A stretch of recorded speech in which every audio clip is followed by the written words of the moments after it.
Hello. Just before he headed off to Canada to have a sort of chat with the Prime Minister of Canada, Mark Carney, that could probably have been achieved in a Zoom call, Sir Keir Starmer has now decided that, after all, we should have a national inquiry into what the BBC refers to as grooming gangs. Earlier on, in an attempt to dampen down public outrage about the revelations, now I'm just guessing here, Sir Keir told Yvette Cooper, who told Jess Phillips, who told Parliament this. In the Home Secretary's statement to the House in January, she also set out what we are doing to crack down on grooming gangs. Baroness Casey's 3-month national audit on group-based child sexual exploitation and abuse is ongoing. It is building a comprehensive national picture of what is known about child sexual exploitation. We are developing a new best practice framework to support local authorities, which want to undertake victim-centred local inquiries or related work, drawing on the lessons from local independent inquiries like Telford, Rotherham and Greater Manchester. Alongside this, we will set out the process through which local authorities can access the £5 million national fund to support locally led work on grooming gangs. Following feedback from local authorities, the fund will adopt a flexible approach to support both full independent local inquiries. And you can see she meant every word of that, didn't you? That was, if you didn't actually catch what she was saying, because she was mumbling and monotoning so much. She was saying that there wouldn't be a national inquiry, it wasn't necessary. They were going to allocate £5 million for something like 5 councils to make inquiries about themselves, to mark their own homework. Anyway, whatever, all that's gone by the board now, following issue of the report by Baroness Casey, which not only speaks of institutional failures, but also talks about links with illegal migrants. Who'd have thunk it? I'm Granniopteryx. Please click that like button, share the video, and make sure you really are subscribed. Sometimes YouTube drops subscriptions. If you want to contribute to the Mint Imperials Fund for horses with the munchies, you will find links to the various methods in the description, as well as YouTube's own super thanks.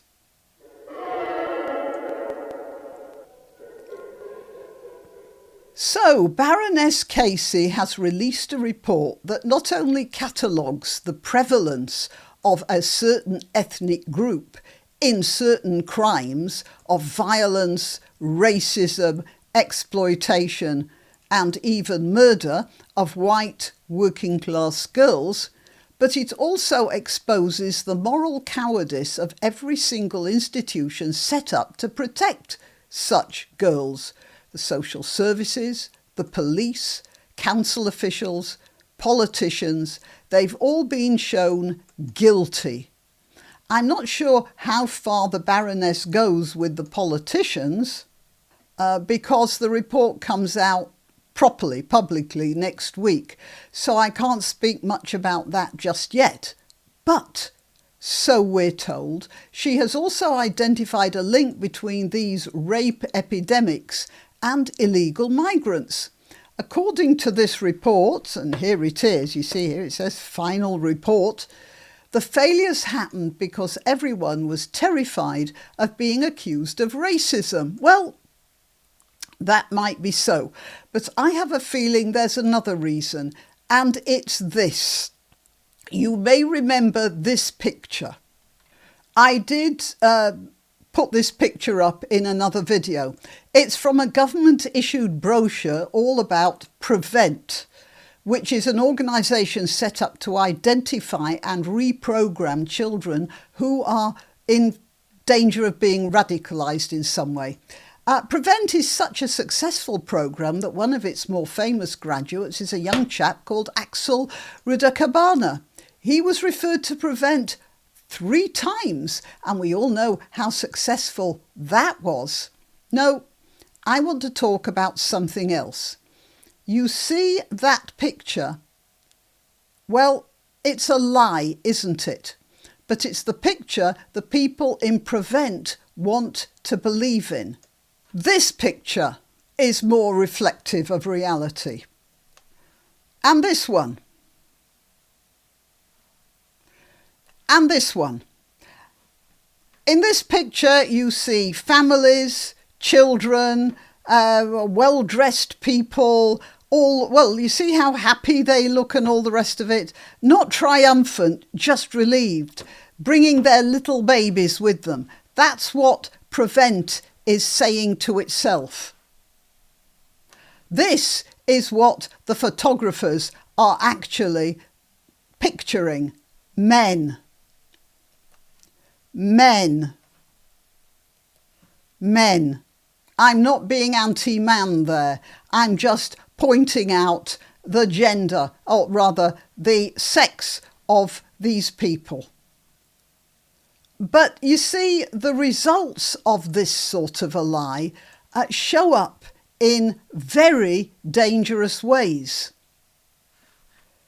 Dangerous and even, laughable if it weren't so serious. This man here is Darren Jones, a government treasury minister, and he was saying this on television in a programme called Question Time. Let's just hear what he has to say. That the majority of the people in these boats are children, babies and women who have been... No, they're not. The majority of the people in these boats, he said, are babies, children and women. Let's get that back again. Babies, children, women. And the evidence is there. Everyone knew that, even the audience. And, the BBC tends to pick its audience rather carefully. Even they demurred to what he just said. But that's exactly the thing. The orthodoxy promoted by this government. Don't believe your lying eyes. This is reality. Not this. And it's a reality so firmly pasted, and this is a specifically socialist thing. It seems that if you're a socialist, you have the ability to think two completely contradictory things at once. Where have I heard that before? He can see the reality and still sit there in front of a bank of cameras and an audience, and however many people still watch mainstream TV, and he can say the exact opposite of the truth to our faces. And it's obvious he really believes that. I mean, if he didn't believe it, he wouldn't say it in such a public way, in such a public place. How many fingers am I holding up? You get to stay here until you say 5. Till next time. You can help my channel by subscribing and clicking the notification bell. That's quite important. And by sharing if you're so inclined. Links to my other channels and to donation methods are in the description.